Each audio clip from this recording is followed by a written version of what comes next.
Napansin mo ba ito sa sarili mo? May mga pagkakataon na malinaw kang mag-isip, kalma ka, matalino ka. Alam mo ang tama at mali, pero sa sandaling magalit ka, parang may nag-iibang tao sa loob mo. Bigla kang nagsasalita ng hindi mo pinag-isipan. Bigla kang gumagawa ng desisyong hindi mo uulitin kung kalmado ka. Bigla kang nawawala sa sarili mo. At kapag tapos na ang galit, doon mo lang napapansin ang pinsala. Hindi dahil mahina ka, kundi dahil wala kang kontrol sa sandaling iyon. Kahit gaano ka katalino, kapag galit ka nagiging mahina ka. Hindi mahina sa katawan. Hindi mahina sa tapang. Mahina sa pag-iisip. Mahina sa pagpili ng salita. Mahina sa pagpigil ng sarili. At dito nagsisimula ang tunay na problema ng karamihan. Kapag galit ka, hindi ikaw ang nagdedesisyon. Kapag galit ka, hindi ikaw ang may hawak ng direksyon. Habang galit ka, may ibang taong may kontrol sa'yo. Isang salita lang nila at sumasabog ka. Isang kilos lang nila at nagbabago ang mood mo. Isang pangiinsulto lang at nawawala ang dignidad mo. Hindi dahil masama ka, hindi dahil mahina ka bilang tao, kundi dahil hindi mo pa napag-aaralan ang galit mo. Tanungin mo ang sarili mo ng tapat. Ilang beses ka nang nagsalita ng sobra dahil galit ka. Tapos pinagsisihan mo. Ilang beses ka nang gumawa ng desisyon na alam mong mali pero tinuloy mo pa rin. Ilang beses ka nang nawalan ng respeto sa mata ng iba. Hindi dahil masama ka, kundi dahil nadala ka ng emosyon. At pagkatapos ng lahat ng iyon, ang sinasabi mo sa sarili mo ay ito. Hindi naman talaga ako ganito. Pero kung paulit-ulit itong nangyayari, hindi ba bahagi na rin ito ng ikaw? Ito ang hindi sinasabi ng karamihan. Ang galit ay hindi lang emosyon. Ang galit ay isang pintuan at kapag binuksan mo ito ng walang kontrol, papasok ang pagsisisi, sirang relasyon, nasirang reputasyon at mga desisyong may pangmatagalang epekto. Isang galit lang ang pwedeng sumira ng tiwala na inipon mo ng maraming taon. Maraming tao ang akala nila malakas sila kapag galit. Kapag sumigaw ka, akala mo may power ka. Kapag gumanti ka, akala mo panalo ka. Kapag hindi ka nagpaawat, akala mo pinagtanggol mo ang sarili mo. Pero sa mata ng Stoic philosophy, iyan ang sandaling natalo ka. Dahil ang taong kayang kontrolin, ang emosyon mo ay mas may kapangyarihan kaysa sa taong hindi kayang kontrolin ang sarili. Ang tunay na malakas na tao ay hindi yung palaging pumapalag. Ang tunay na malakas na tao ay yung hindi madaling ma-provoke, hindi basta-basta nagre-react, at hindi kailangang patunayan ang sarili sa bawat insulto. Hindi dahil wala siyang galit, kundi dahil may disiplina siya sa loob, may katahimikan, may kontrol, may dignidad. Isipin mo ito. Dalawang tao ang ininsulto. Ang una ay agad sumagot. Nag-init ang ulo, lumakas ang boses, lumabas ang emosyon. Ang pangalawa ay tumahimik, nag-isip, pinili ang kilos. Hindi nadala. Sino ang mas mukhang may kontrol? Sino ang mas may respeto? Sino ang mas mukhang leader? Tahimik lang ang sagot. Ito ang dahilan kung bakit ang Stoicism ay hindi tungkol sa pagiging malamig. Hindi ito tungkol sa pagpigil ng emosyon. Ito ay tungkol sa pagkilala sa emosyon at pagpili kung sino ang masusunod. Ikaw ba? O ang galit mo? At dito papasok ang video na ito. Hindi ito video na magsasabi lang ng relax ka lang, o huminga ka lang, o isipin mo na lang ang positive. Hindi ito mababaw. Hindi ito mabilis ang solusyon. Ito ay pag-aaral ng sarili mo. Sa video na ito, pag-aaralan natin ang Stoic rules na ginagamit ng mga taong hindi madaling masira ang emosyon, hindi madaling mawalan ng respeto, at hindi hinahayaang kontrolin ng galit ang direksyon ng buhay nila. Hindi lang paano kumalma sa sandaling galit ka, kundi paano hindi na maging alipin ng galit habang buhay. Pag-uusapan natin kung paano kontrolin ang unang reaksyon, pigilan ang salitang sisira sa'yo, panatilihin ang dignidad kahit may nangaasar, at piliin ang katahimikan nang hindi nagmumukhang mahina. Ito ay tungkol sa inner mastery. Ito ay tungkol sa kapangyarihang hindi maingay, pero ramdam. Kung nararamdaman mo na madalas kang mapikon, madalas kang magsisi sa mga nasabi mo at madalas kang mawalan ng kontrol kahit ayaw mo, hindi ka nag-iisa at hindi ka sirang tao. Kailangan mo lang ng tamang sistema. Kung handa kang unawain ang galit mo bago ito tuluyang sumira ng desisyon, relasyon at direksyon, manood ka hanggang dulo. Sa Stoic philosophy, Mahalagang unawain na ang galit ay hindi simpleng emosyon lang. Maraming tao ang iniisip na galit ay natural, automatic, at resulta ng nangyayari sa kanila. Pero sa mata ng Stoic, hindi ang pangyayari ang nagpapagalit sa iyo. Hindi ang salita ng ibang tao, hindi ang pangyayari sa trabaho, hindi ang aksidente sa daan. Ang galit ay paghuhusga mo. Ang galit ay ang interpretasyon mo sa nangyayari. Ito ay ang paraan ng isip mo sa pag-label ng isang pangyayari bilang mali, nakakasakit o banta. Kapag sinabi mong, bastos siya, o minamaliit niya ako, hindi iyon literal na pangyayari lang. Ang literal na pangyayari ay simpleng aksyon. Ang nagdudulot ng galit ay ang iyong paghuhusga na ang ginawa niya ay mali, na ikaw ay nababastos na may nagawa siyang krimen laban sa'yo. Isipin mo ito sa araw-araw. May nagbato sa'yo ng insulto sa kalsada. Ang iba ay biglang sumigaw. Ang iba ay sumakit ang dibdib, ang iba ay nagalit. Ngunit sa Stoic na pananaw, ang tunay na pangyayari ay simpleng tunog ng salita at kilos.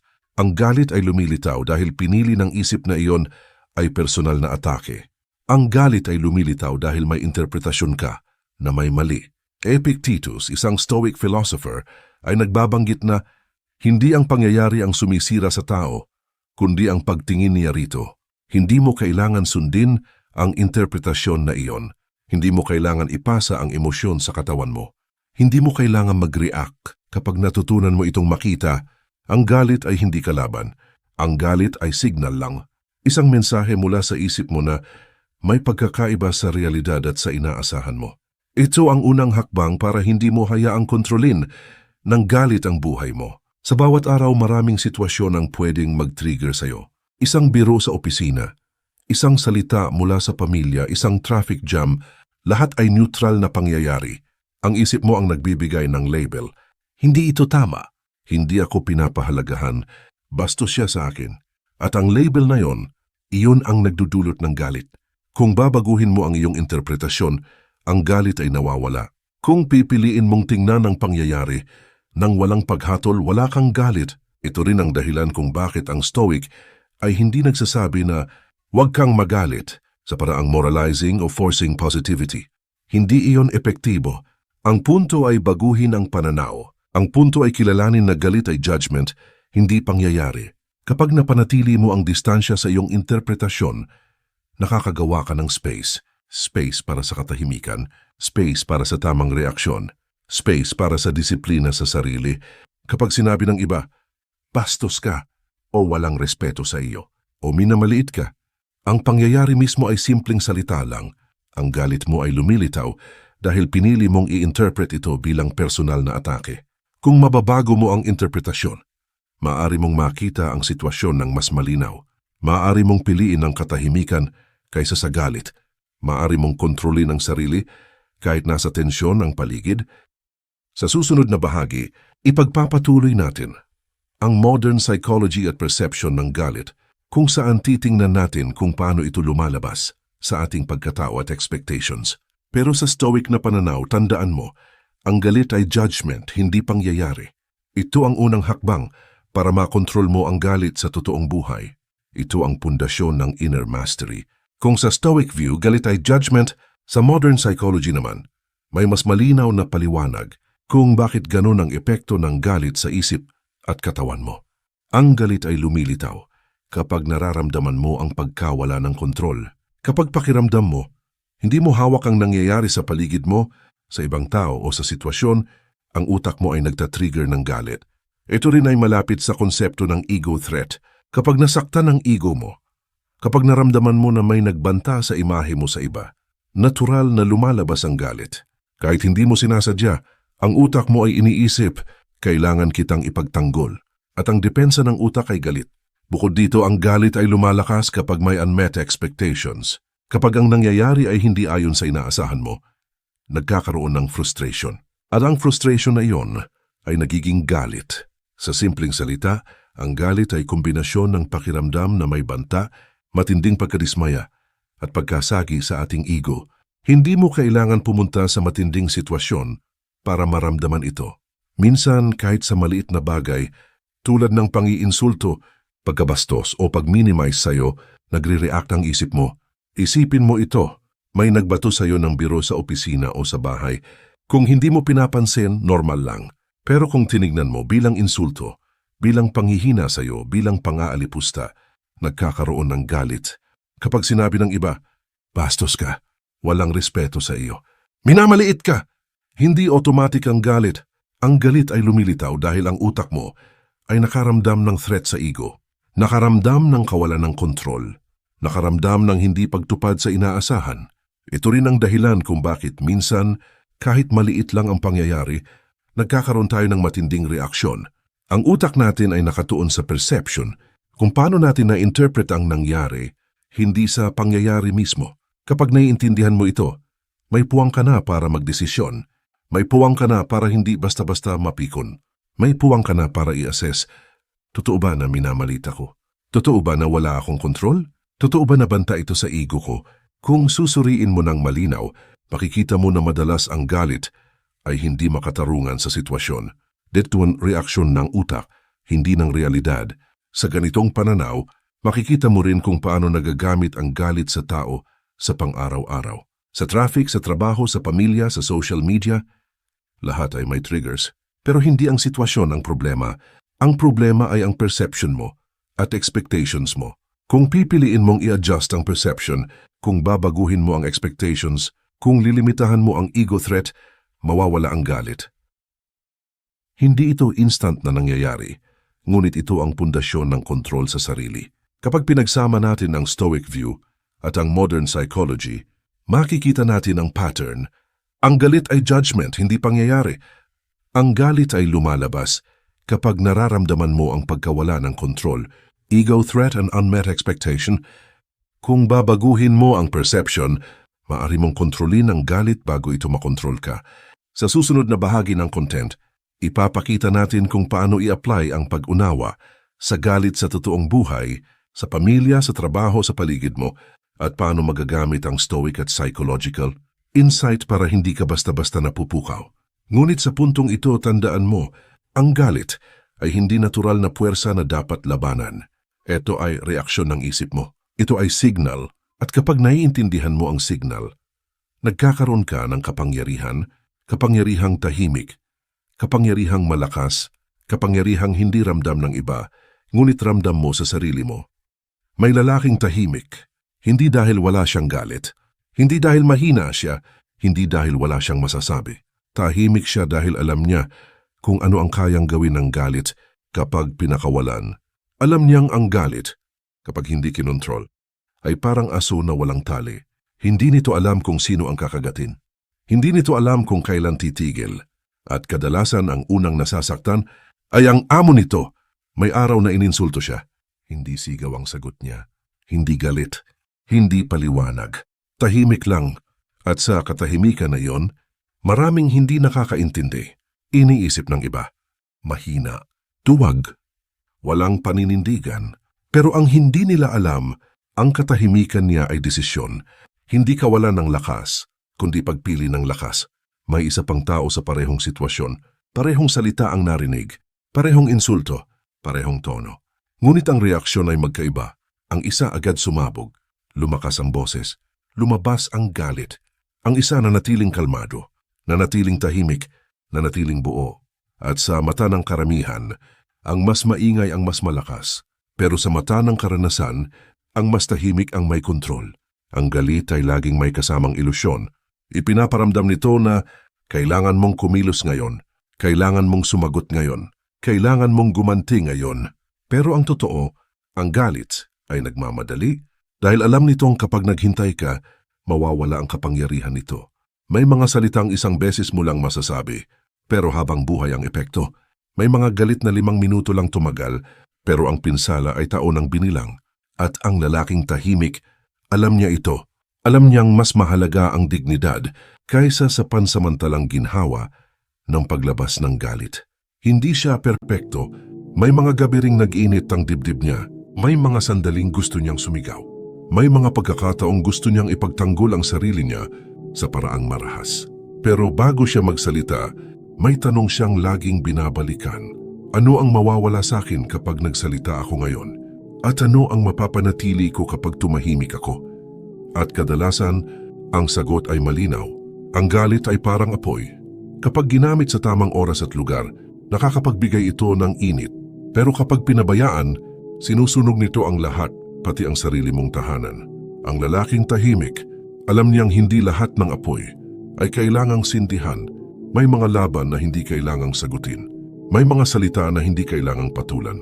May mga tao na hindi kailangang patunayan dahil hindi lahat ng hamon ay obligasyon. Minsan, ang pinakamature na sagot ay walang sagot. At sa huli, ang katahimikan niya ay hindi kawalan ng emosyon. Ito ay disiplina. Disiplina na piliin ang sarili kaysa sa ego. Disiplina na piliin ang dignidad kaysa sa pansamantalang ginhawa. Disiplina na piliin ang katahimikan kapag ang galit ay gustong maghari. May lalaking tahimik at sa katahimikan niya, hindi siya nawalan ng lakas. Mas lalo pa nga niyang nakilala kung saan talaga nagmumula ang tunay na kapangyarihan. May tatlong haligi ang tunay na kontrol sa galit. Hindi ito teknik, hindi ito payo na madaling makalimutan. Ito ay istruktura ng loob. Kapag wala ang mga haliging ito, ang galit ay laging babalik. Iba lang ang anyo. Ang unang haligi ay kung paano mo tinitingnan ang nangyayari. Ang ikalawa ay kung paano ka kumikilos at nagsasalita kapag may tensyon. Ang ikatlo ay kung paano mo kilala ang sarili mo sa gitna ng lahat. Kapag mahina ang isa, nababasag ang kontrol. Hindi mo uunahin ang galit, uunahin mo ang pananaw. Dahil ang nakikita mo, ang nagiging iniisip mo, ang iniisip mo, ang nagiging emosyon mo, at ang emosyon mo, ang nagiging kilos mo. Ito ang tatlong haligi ng Stoic Mastery. Simulan natin sa una. Pillar 1. Control of Perception. Ang unang haligi ng Stoic Control ay hindi tungkol sa galit mismo. Ito ay tungkol sa kung paano mo tinitingnan ang nangyayari bago ka pa magalit. Dahil sa Stoicism, ang pinakaunang laban ay nasa isip, hindi sa bibig, hindi sa kamay, hindi sa kilos. Bago ka pa sumabog, may sandaling tahimik at sa sandaling iyon, may kapangyarihan kang pumili. Unang tuntunin, huwag agad mag-react. Ang reaksyon ay mabilis. Automatic. Walang isip. Ang reaksyon ay parang reflex. May tumama, gumanti ka agad. Pero ang Stoic ay hindi nabubuhay sa reflex. Nabubuhay siya sa choice. Kapag agad kang nag-react, ibinibigay mo ang kontrol sa emosyon. Kapag naghintay ka kahit sandali, binabawi mo ang kontrol sa sarili. Hindi ka mahina kapag hindi ka agad sumagot. Mahina ka kapag ang emosyon mo ang sumagot para sa'yo. Ikalawang tuntunin. I delay ang judgment. Hindi lahat ng nangyayari ay kailangan agad husgahan. Kapag may nagsalita laban sa'yo, hindi ibig sabihin ay bastos siya agad. Kapag may hindi gumalang sa'yo, hindi ibig sabihin ay minamaliit ka agad. Ang isip ng tao ay mabilis humusga dahil gusto nitong protektahan ang ego, pero ang Stoic ay marunong magsabi ng, Teka muna bago ko tawaging insulto. Teka muna bago ko tawaging kawalan ng respeto. Teka muna bago ko sabihing personal ito. At sa teka muna na iyon, maraming galit ang namamatay bago pa lumaki. Ikatlong tuntunin, ihiwalay ang tao sa ginawa. Ito ang isa sa pinakamahirap gawin, lalo na sa kultura na personal ang lahat. Kapag may nagkamali, iniisip natin masamang tao siya. Kapag may nakasakit, iniisip natin sinadya niya. Pero sa Stoic view, ang tao ay hindi palaging katumbas ng kanyang ginawa. Ang isang masamang kilos ay hindi automatikong masamang pagkatao. Kapag inihiwalay mo ang tao sa aksyon, bumababa ang init ng emosyon. Hindi mo na kailangang galitin ang sarili mo para itama ang mali. Ika-4 na tuntunin, hindi lahat ng nararamdaman ay totoo.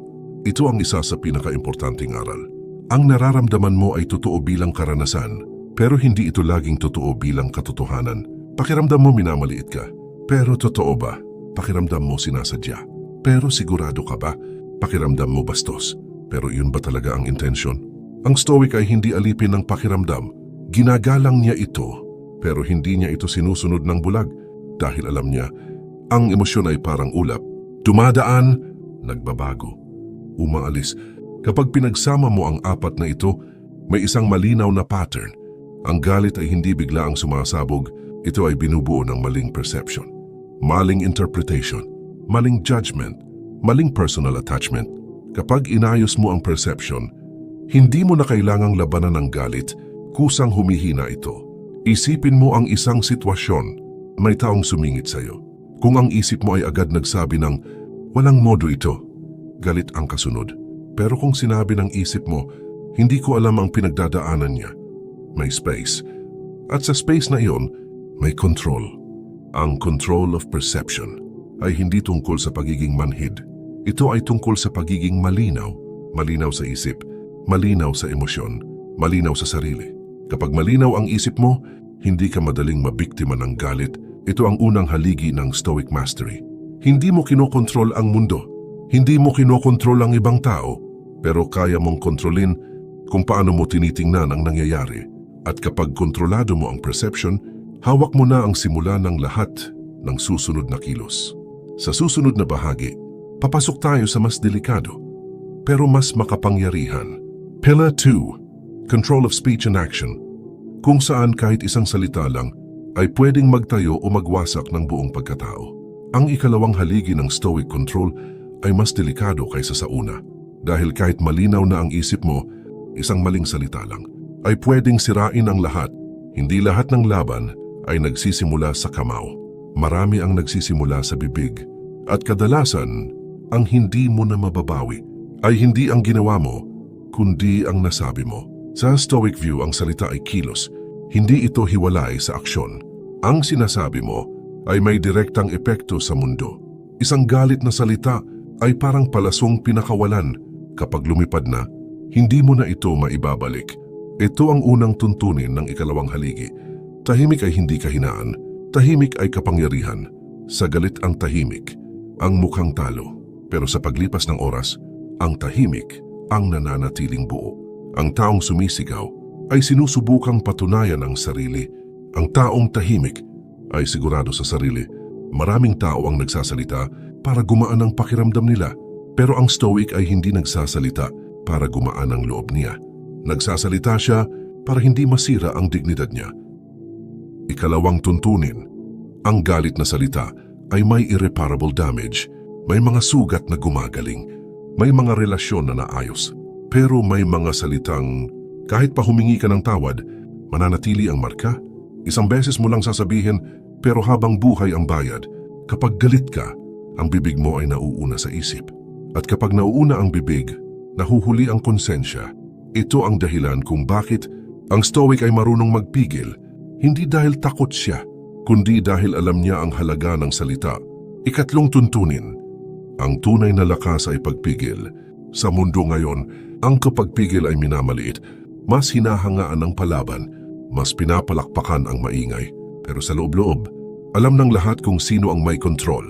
Ang taong kayang pigilan ang sarili kapag may dahilan siyang sumabog ay mas malakas kaysa sa taong sumusunod sa emosyon. Ito ang prinsipyo ng self-restraint. Hindi ito relihiyoso lang. Hindi ito moral lecture. Ito ay strategy ng dignidad. Dahil kapag hindi ka marunong magpigil, kahit gaano ka katalino, madali kang gagamitin laban sa sarili mo. Sa maraming kultura, ang dignidad at honor ay hindi nakukuha sa panalo sa argumento. Nakukuha ito sa asal sa tensyon. Kung paano ka kumilos, kapag may nagagalit sa'yo, kapag may nangiinsulto sa'yo, kapag may sumusubok sa pasensya mo. Ang Stoic ay may simpleng tanong bago magsalita o kumilos. Kapag ginawa ko ito, mas buo ba ako o mas wasak? At kung ang sagot ay masisira ang dignidad, ang katahimikan ang pinipili. Hindi ibig sabihin nito na hahayaan mo ang lahat. May oras para magsalita, may oras para kumilos. Pero ang Stoic ay hindi kailanman kumikilos mula sa galit. Kumilos siya mula sa prinsipyo, mula sa linaw ng isip, mula sa respeto sa sarili. Kapag hawak mo ang iyong salita at hawak mo ang iyong kilos, hindi ka madaling mahila sa gulo, hindi ka madaling maprovoka, hindi ka madaling manipulahin, at dahan-dahan nararamdaman ng mundo na hindi ka basta-basta gagalawin. Ito ang ikalawang haligi, control of speech and action. Kapag kaya mong manahimik, kahit may dahilan kang sumigaw, doon mo malalaman na nagsisimula ka ng maging malakas. Sa susunod, papasok tayo sa pinakamalalim na bahagi. Pillar 3, control of inner identity. Dahil ang taong kilala ang sarili, bihirang magalit. Ang ikatlong haligi, ang pinakatahimik, pero siya ang pinakamakapangyarihan. Dahil kahit kontrolado mo ang isip mo, Kahit kontrolado mo ang salita at kilos mo, kung hindi malinaw kung sino ka, madali ka pa ring yayanigin. Ang mundo ay hindi sumisira ng tao sa suntok. Sinisira nito ang tao sa pagkalito ng identidad. Ito ang sentro ng Stoic strength. Hindi lahat ng opinyon tungkol sa'yo ay kailangan mong dalhin. Kapag hindi mo kilala ang sarili mo, lahat ng salita ng iba, nagiging salamin mo. Isang puna, guguho ka. Isang papuri, lulutang ka. At kapag ganito, hindi ka na ikaw. Reaksyon ka na lang. Ang Stoic ay may malinaw na inner identity. Hindi ito titulo. Hindi ito status. Hindi ito validation. Ito ay tahimik na kaalaman. Ako ay may prinsipyo. At hindi ito nagbabago kahit magbago ang mundo. Ito ang unang tuntunin ng ikatlong haligi. Hindi ka kung ano ang sinasabi ng iba. Ikaw ay kung ano ang inuulit mong ginagawa. Maraming tao ang abala sa imahe. Paano sila tinitingnan? Paano sila hinuhusgahan? Pero ang Stoic ay abala sa karakter. Dahil alam niya, kapag buo ang karakter, kusang susunod ang respeto. Ikalawang tuntunin, ang emosyon ng iba ay hindi mo responsibilidad. Kapag may nagalit, hindi ibig sabihin mali ka. Kapag may na-offend, hindi ibig sabihin dapat kang magbago. Kapag may hindi nakaintindi, hindi ibig sabihin kailangan mong ipaliwanag ang sarili mo. Ang taong buo ang identidad ay hindi nagmamadaling ipagtanggol ang ego. May mga laban na hindi mo kailangang salihan para manalo dahil ang pananatiling kalmado ay patunay na hindi ka nakatali sa opinyon ng iba. Ikatlong tuntunin, ang taong kilala ang sarili ay bihirang magalit. Bakit? Dahil ang galit ay madalas galing sa takot. Takot na hindi ka respetuhin, takot na maliitin, takot na mawalan ng halaga. Pero kapag alam mo ang halaga mo, hindi ka madaling masaktan. Hindi dahil manhid ka, kundi dahil matatag ka. Sa Stoic view, ang tunay na identity ay internal. Hindi ito nakikita, hindi ito pinapalakpakan. Pero ramdam ito, ramdam sa paninindigan, ramdam sa katahimikan, ramdam sa consistency. Ito ang dahilan kung bakit ang Stoic ay hindi pa bago-bago. Hindi siya ibang tao kapag mag-isa. Hindi siya ibang tao kapag may nanonood. Iisa lang siya, may nakatingin man o wala. Kapag hawak mo ang inner identity mo, hindi ka madaling ma-provoke, hindi ka madaling ma-pressure, hindi ka madaling makontrol. Dahil ang taong hindi naghahanap ng approval ay mahirap manipulahin. Ito ang ikatlong haligi, control of inner identity. Kapag malinaw kung sino ka, hindi mo na kailangang patunayan. At kapag hindi mo kailangang patunayan, doon ka nagiging tunay na malaya. Ito ang tatlong haligi. Kontrol ng isip, kontrol ng salita at kilos, kontrol ng pagkatao. Kapag pinagsama-sama mo ang tatlo, hindi ka lang tahimik na tao, nagiging matatag kang presensya. At ang presensyang iyon, hindi madaling wasakin. Ngayon itanong natin ang mas mahalagang tanong. Hindi na, ano ang galit? Hindi na rin, bakit ako nagagalit? Kundi ito, paano ko ito isasabuhay sa araw-araw na pamumuhay? Dahil ang kaalaman na hindi ina-apply ay dagdag lang sa isip, hindi sa lakas ng pagkatao. At ang galit, hindi nawawala sa pag-intindi lamang. Nawawala ito sa tamang kilos, sa tamang sandali. Ito ang unang praktikal na sandata.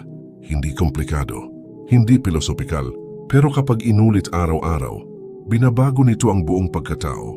Tinatawag natin itong ang 3-second rule. Kapag may nangyari, isang salita, isang tingin, isang bastos na tono, hindi ang galit ang problema. Ang problema ay ang bilis ng reaksyon. Dito nasisira ang karamihan ng tao. Hindi dahil mahina sila, kundi dahil masyado silang mabilis. Ang 3-second rule ay simple. 3 segundo bago ka kumilos. Hindi para mag-isip ng sasabihin, hindi para maghanda ng sagot, kundi para bawiin ang kontrol. Unang hakbang, huminga, hindi malalim, hindi dramatic. Isang malinaw na hinga lang. Bakit? Dahil ang hininga, ang tulay sa pagitan ng katawan at isip. Kapag mababaw ang hininga, mababaw ang desisyon. Kapag kalmado ang hininga, may espasyo ang isip. Sa sandaling huminga ka, pinapadala mo ang mensahe sa sarili mo. Hindi ito emergency, hindi ako hinahabol. May oras akong pumili. At sa galit, ang pakiramdam ng oras, ang unang nawawala. Ikalawang hakbang, pangalanan ng emosyon. Hindi ang tao, hindi ang sitwasyon, ang emosyon. Sabihin mo sa loob mo, ako ay nagagalit, ako ay naiinis, Ako ay nasasaktan. Bakit mahalaga ito? Dahil ang emosyon na pinangalanan ay emosyon na humihina ang kapit kapag sinabi mo, bastos siya. Lalo kang iinit. Pero kapag sinabi mo, nagagalit ako ngayon, ibinabalik mo ang galit sa tamang lugar, sa loob mo, hindi sa kanya.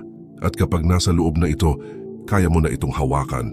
Ito ang Stoic principle sa kilos. Hindi ka emosyon, may emosyon ka, malaking kaibahan. Ikatlong hakbang, piliin ang kilos, hindi ang reaksyon, hindi ang automatic response, kundi ang kilos na tugma sa prinsipyo mo.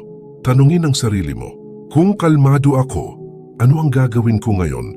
At sundin mo iyon kahit ayaw ng emosyon mo. Minsan ang tamang kilos ay katahimikan, minsan ay paglayo, minsan ay maikling sagot, minsan ay walang sagot. Hindi lahat ng laban ay kailangang ipanalo sa salita. Sa 3-second rule, hindi mo pinipigilan ang galit, mas malalim ang ginagawa mo. Binibigyan mo ito ng oras para mawalan ng kapangyarihan. Ulitin natin ang 3. Huminga, pangalanan ng emosyon, piliin ang kilos, 3 segundo lang. Pero minsan, iyan ang pagitan ng dignidad at pagsisisi. At tandaan ito, hindi ka nagiging malakas dahil wala kang galit. Nagiging malakas ka dahil kahit may galit, ikaw pa rin ang pumipili. Ito ang unang hakbang sa araw-araw. Hindi perpekto, hindi instant. Pero kung ulitin mo ito, unti-unti mong mapapansin, hindi na ikaw ang hinahawakan ng galit. Ikaw na ang humahawak dito. Pagkatapos ng 3-second rule, ang susunod na hakbang sa araw-araw na aplikasyon ay ang Daily Stoic Drill. Hindi ito komplikado, hindi rin ito mahaba, pero kapag ginawa araw-araw, binabago nito ang loob mo at binabago nito ang paraan mo ng pagtanggap ng mundo. Tanungin ang sarili mo sa simula ng araw, ano ang kaya kong kontrolin ngayon? Hindi lahat ng nangyayari sa paligid mo ay hawak mo. Hindi lahat ng salita, galaw o reaksyon ng iba ay pwede mong baguhin. Pero may isang bagay na palaging nasa kamay mo, ang iyong isip at aksyon. Kapag malinaw ito, maaari kang magdesisyon ng tahimik, hindi pa bigla-bigla. Pangalawang tanong, ano ang hindi ko kaya kontrolin? Ang mga bagay na labas sa abot mo ay hindi mo kailangang ipilit baguhin. Hindi mo kailangan mag-init ng ulo dahil sa mga bagay na wala kang kapangyarihan. Sa puntong ito, maraming tao ang nagkakagulo. Labis nilang pinapalaki ang wala sa kamay nila. Ngunit ang Stoic ay nakatuon sa kung ano ang totoo niyang kontrolado. Pangatlong tanong, ano ang tamang asal ko ngayon? Hindi ito tungkol sa galit, hindi rin tungkol sa opinyon ng iba. Ito ay tungkol sa paninindigan mo sa sarili. Sa bawat sitwasyon, sa pamilya, sa trabaho, sa daan, itanong mo sa sarili mo, kung gagawin ko ang tamang asal, ano ang aking pipiliin? At sundin mo iyon. Kahit galit ka, kahit may tensyon, kahit may pressure. Ang Daily Stoic Drill ay parang mental workout. Parang pagpapalakas ng kalamnan, pero dito ang target ay ang loob mo. Tuwing ginagawa mo ito, dahan-dahan mong binabago ang pattern ng galit. Dahan-dahan mong pinapabagal ang reflex ng emosyon. Dahan-dahan mong pinapalitan ang automatic reaction ng intentional action. Sa gabi balikan ng araw mo, ano ang kaya kong kontrolin at nagawa ko ba? Ano ang hindi ko kaya kontrolin at tinanggap ko ba? Ano ang tamang asal na pinili ko at naging epektibo ba? Gamit ang simpleng drill na ito, magiging malinaw sa iyo kung saan ka dapat pumasok at saan ka dapat lumayo. Hindi ito instant, hindi ito madaling gawin sa simula, pero kapag araw-araw mong ginawa, ang mga galit na dati ay bigla ang sumasabog, ay nagiging tanong bago galit, nagiging espasyo bago reaksyon, at sa espasyo na iyon, nagsisimula ang tunay na kontrol. Sa susunod na bahagi, tatalakayin natin ang social situations kung paano i-apply ang lahat ng natutunan sa pamilya, trabaho, at kahit sa online comments kung saan ang galit ay pinakamabilis na sumasabog. Ngayon, pag-usapan natin ang pinakakaraniwang hamon sa araw-araw. Social situations, pamilya, trabaho at kahit online comments, dito kadalasan sumasabog ang galit. Hindi ito nangyayari dahil masama ang tao. Nangyayari ito dahil may pressure, expectations at triggers na palaging nandyan. Sa pamilya, minsan may kapatid o kamag-anak na bastos, nakakairita, o may pinagsasabi na hindi mo gusto. Ang reflex ng marami, sumagot, magsalita ng mabilis o magalit. Ngunit kung gagamitin mo ang 3-second rule at Daily Stoic Drill, huminga, pangalanan ng emosyon mo. Piliin ang tamang kilos. Hindi lahat ng insulto ay kailangan sagutin. Minsan ang katahimikan ay mas malakas. Minsan, isang mahinahong salita ay mas nakakapagbigay ng respeto kaysa 10 sigaw. Sa trabaho, may boss na demanding, katrabaho na pabibo, o meeting na nakakainis. Dito ang halaga ng stoic control ay higit sa lahat. Bago ka magsalita, ano ang kaya kong kontrolin? Ano ang hindi ko kaya kontrolin? Ano ang tamang asal ko ngayon? Kapag malinaw ang sagot sa 3 tanong na ito, hindi ka basta-basta mapipikon. Hindi ka basta-basta magpapadala sa pressure. At ang respeto, sa huli ay kusang dumarating. Sa online comments, social media, ito ang pinakamalakas na trigger ng galit sa modernong panahon. May mag-post ng pang-insulto, trolling, o maling impormasyon, automatic reflex ng marami. Sumagot, magpatol, magpaka-bitter. Pero isipin mo, hindi mo kontrolado ang opinyon ng ibang tao. Hindi mo kontrolado ang galit ng mga trolls. Ang kaya mong kontrolin ay ang sarili mo. Kung paano mo babalikan ng comment, kung magre-react ka ba, at kung ano ang pipiliin mong salita. Minsan, ang pinakamalakas na aksyon ay hindi aksyon. Minsan, ang pinakamatalino ay walang reply. Sa bawat social situation, ang pattern ay pareho. Huminga at magbigay ng espasyo. Pangalanan ang emosyon. Piliin ang tamang kilos ayon sa prinsipyo. Hindi sa galit. Kilalanin ang sarili at manatiling consistent sa karakter. Sa ganitong paraan, kahit sa mga pinakamahihirap na sitwasyon, pamilya, trabaho o social media, nagiging kalmado ka, nagiging deliberate ka, nagiging presensya ka, hindi reflex, nagiging malakas ka sa tahimik na paraan. At tandaan, ang tunay na stoic mastery ay hindi sa pagiging manhid. Hindi ito pagiging malamig o walang emosyon. Ito ay pagiging malinaw sa sarili, malinaw sa perception, sa salita, sa kilos, at sa identity. At kapag malinaw ka, ang mundo ay hindi na hawak ang galit mo, ikaw ang may hawak ng sarili mo. Hindi mawawala ang galit sa mundo. Hindi mawawala ang mga tao na bastos, pabibo o walang respeto. Hindi mawawala ang tensyon sa pamilya, sa trabaho o sa social media. Ngunit may isang bagay na maaari mong kontrolin, ang kapangyarihan nito sa iyo. Kapag alam mo ang 3 haligi, control ng perception, control ng speech at action, control ng inner identity, at inulit mo ang mga drills araw-araw, mapapansin mo, ang galit ay hindi na gumagapang sa isip mo. Hindi na ito nagdidikta ng salita mo. Hindi na ito nagbabaluktot ng pagkatao mo. Hindi mo kailangang maging manhid. Hindi mo kailangang maging malamig. Hindi mo kailangang iwasan ang emosyon, kundi matutong hawakan ang sarili sa bawat hininga, sa bawat salita, sa bawat kilos. Ang katahimikan ay hindi kawalan. Ito ay presensya. Ang pagpili ay hindi pag-aalinlangan. Ito ay kapangyarihan. At sa huli, ang pinakamahalagang tanong, kung hawak ko ang sarili ko, hindi ba mas malaya at mas malakas ako kaysa sa galit ng mundo? Ngayon alam mo na kung paano ito ilalapat sa buhay mo. Huwag mo lang pakinggan, gawin mo. At kung nagustuhan mo ang nilalaman, i-like, i-share at i-subscribe para mas marami pa tayong mapag-aralan. Maraming salamat.